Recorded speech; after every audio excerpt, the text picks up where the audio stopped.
Hi, this is Mike. Thought I'd shoot a little video on what I'm doing today. So I'm cutting some parts made on a custom vacuum fixture, and I'm using this pump that I bought as kind of a surplus unit. This pump was designed, it's a vacuum pump, designed for the aircraft industry, and they used it somehow to hold fixtures to the side of a jet that they were working on. So you can imagine if it was designed for that type of duty, it's probably an expensive pump.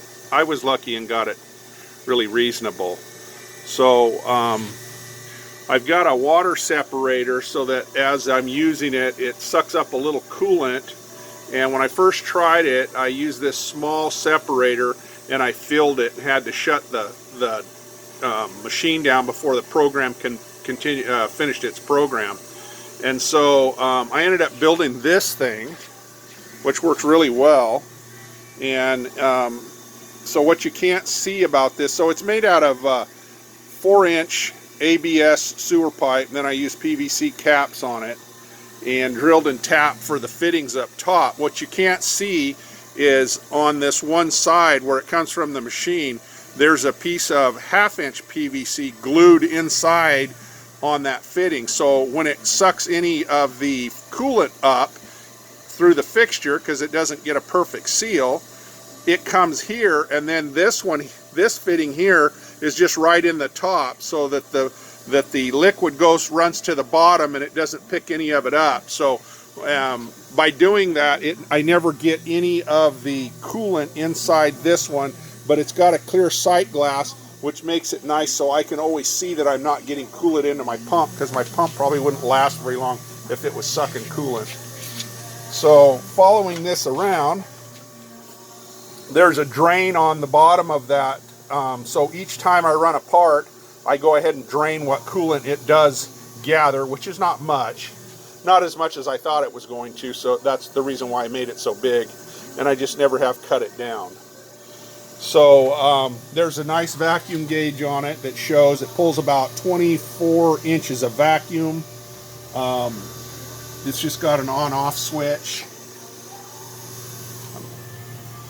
I was warming up the machine. I'm getting ready to run it here pretty soon. So right now I haven't sucked a vacuum on anything, and this is a shop-built vacuum fixture specifically for making these anchor locker parts that I make. And so it was machined in-house, and it holds the blank down. So I have the blanks cut for me by my supplier, and then they're held by vacuum here. And so let's go ahead. I'm going to set this phone down because I don't have a tripod to hold it with. So I'm going to set this down while I put a part on.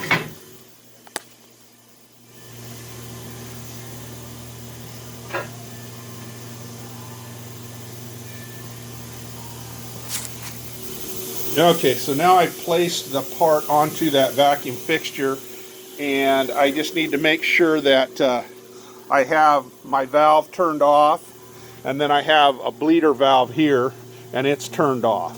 So now I'm going to start the pump, and you can see the vacuum gauge start pulling vacuum. I usually have to kind of tap this down. There it goes till it sucks a vacuum, because those plates are slightly bowed. Most plate material is. And so it's sucking the belly out of it.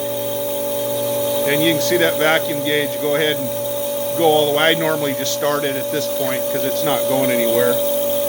But, so here we go. I'm going to shut this up.